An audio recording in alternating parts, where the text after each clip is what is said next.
Hey you lovely viewers, welcome back to my channel. আজকে share করছি ডিম ছাড়া সুজির কেক। আর এই সুজির কেকটা ডিম দিয়ে না তৈরি হলেও এতটাই সফট আর এতটাই মজার ছিল যে সত্যি না তৈরি করলে বুঝতেই পারবেন না। তো আমি একটা পিস কেটে একটা পিস একটু দেখিয়ে দিচ্ছি যে এটা ঠিক দেখতে কতটা আকর্ষণীয় হয়েছে। খেতে কিন্তু মাশাআল্লাহ অনেক সুন্দর ছিল। তো চলুন আমরা শুরু করি। এখানে কিছুটা সুজি নিয়ে নিচ্ছি, সেটা হচ্ছে 1 কাপ পরিমাণে, আপনারা চাইলে বেশি কম নিতে পারেন। দিয়ে দিচ্ছি হাফ কাপ চিনি, দিয়ে দিচ্ছি সামান্য লবণ, আর দিয়ে দিচ্ছি কিছুটা দুধ। এটাও মেজারমেন্ট কাপের 1 কাপ। তো আপনারা চাইলে এখানে পানি ইউজ করতে পারেন, বাট দুধ দিলে টেস্টটা একটু বেশি ভালো আসবে। তো এরপরে একটা স্প্যাচুলা দিয়ে সুন্দর করে মিশিয়ে নিচ্ছি, আর মেশাতে খুব ভালো একটা বাইন্ডিং আনতে হবে, যাতে করে এই দুধ, লবণ, চিনি সব কিছু ভালোভাবে মিশে যায়। এরপরে এর মধ্যে দিয়ে দিচ্ছি হাফ কাপ ময়দা, আর ময়দাটা দিয়ে খুব ভালোভাবে মেশাতে হবে যাতে ময়দা কোথাও লাম্পস না ক্রিয়েট করে। এরপরে দিয়ে দিচ্ছি 1 টেবিল চামচ বেকিং পাউডার, এখানে সোডা নয় পাউডার। দিয়ে দিচ্ছি 1/3 কাপ রান্নার রেগুলার তেল।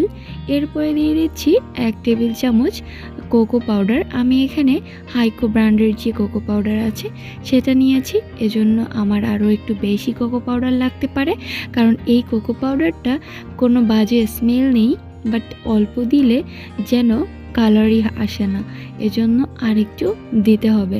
তো সেটা আপনারা আপনাদের কোকো পাউডার যেরকম সেটা বুঝে আর কি ইউজ করবেন, এখানে কোনো মাপ নেই। তো বা আপনি যেমন কালার চান সেরকম। তো আমি একটু ভালোভাবে মিশিয়ে নিচ্ছি, ফলো করবেন মেশানোটা। আর এই টিপসগুলো ফলো করলে অবশ্যই খুব ভালো আর খুব সুন্দর কেক তৈরি করতে পারবেন ডিম ছাড়াই। তো চলুন আমরা আরেকটু ভালো করে মিশিয়ে নিই। আমি যেহেতু আরেকটু কোকো পাউডার দিয়েছি, আর এখনই বলে দিচ্ছি যারা এখনও আমার চ্যানেলটিকে সাবস্ক্রাইব করেননি প্লিজ সাবস্ক্রাইব করবেন, আর যারা করেছেন তাদেরকে অসংখ্য ধন্যবাদ। লাইক আর শেয়ার করতে কি বলে দিতে হবে? না, অবশ্যই লাইক করেই দেবেন, আর অবশ্যই ফ্রেন্ডস অ্যান্ড ফ্যামিলির সাথে শেয়ার করবেন। এরপরে আমি একটু ব্যাটারের কাছে চলে আসি। ব্যাটারটা এখন দেখতেছি কেমন হয়েছে। এখন আগে থেকে আমি এরকম একটা মোল্ড নিয়ে নিয়েছিলাম, আর মোল্ডের মধ্যে তেল গ্রিস করে খুব সুন্দর করে প্রসেসটা ঠিক করে রেখেছিলাম। আর এরপরে আমি সেই যে ব্যাটারটা ছিল সেটা উপর দিয়ে ঢেলে দিচ্ছি, একটু ট্যাপ করে দিচ্ছি যাতে বাবলস থাকলে সেটা বের হয়ে যায়। আর এরপরে এটা চুলাতেই বেক করব প্রায় 40 মিনিটের মতো লো আছে। 40 মিনিট পর আমি যখন একটা টুথপিক দিয়ে ক্লিন এলো আর কি টুথপিকটা, তখন উপর দিয়ে আমি কিছু চকলেট গ্রেট করে দিয়েছিলাম। আর এরপরে দেখার সৌন্দর্যের জন্য খাওয়ার সৌন্দর্যও বটে। তো এরপরে আমি চুলা থেকে নামিয়ে এটাকে সার্ভ করে নিচ্ছি, আর একটু সাবধানে উঠাতে হবে আপনারা যদি গরম সার্ভ করেন, বাট আমার এটা খুবই ঠান্ডা, এজন্য আমি ঠান্ডা করে এরপরেই মোল্ড আউট করতে নিয়ে এলাম। আর মোল্ড আউট করার সময় খুব সাবধানে করবেন। এরপরে আমি এটাকে মোল্ড আউট করে নিচ্ছি। মোল্ড আউট করে নিচের যে বেকিং পেপারটা ছিল সেটা উঠিয়ে নিচ্ছি।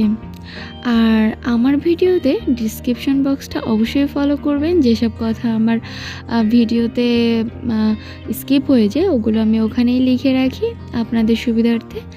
আর হ্যাঁ, অবশ্যই আমার গ্রুপের আর পেজের লিংক দিয়ে রাখি, ওখানে জয়েন হয়ে নেবেন যদি আর কি মন চায়। তো আমি এখানে আমার বেকিং পেপারটা আস্তে করে খুলে নিলাম। দেখতেই পাচ্ছেন কত সুন্দর একটা কালার এসেছে উপর নিচ সব জায়গাতেই। এখন একটা ছুরির সাহায্যে সুন্দর করে কেটে নিতে হবে। আর গ্রেট করা চকলেটটা চাইলে স্কিপও করতে পারেন, বাট আমি দিয়েছি একটু সৌন্দর্যের জন্য, আর খেতেও খুব বেশি মজার। তো এখন আমি সুন্দর করে একটা নাইফের সাহায্যে কেটে নিচ্ছি। আর অবশ্যই আমাকে কমেন্ট করে জানাবেন যে আপনাদের এই ডিম ছাড়া সুজির কেকটা কেমন লাগলো। তো আজকের এপিসোড এই পর্যন্তই, কথা হবে অন্য কোনো রেসিপিতে অন্য কোনো এপিসোডে। আল্লাহ হাফেজ।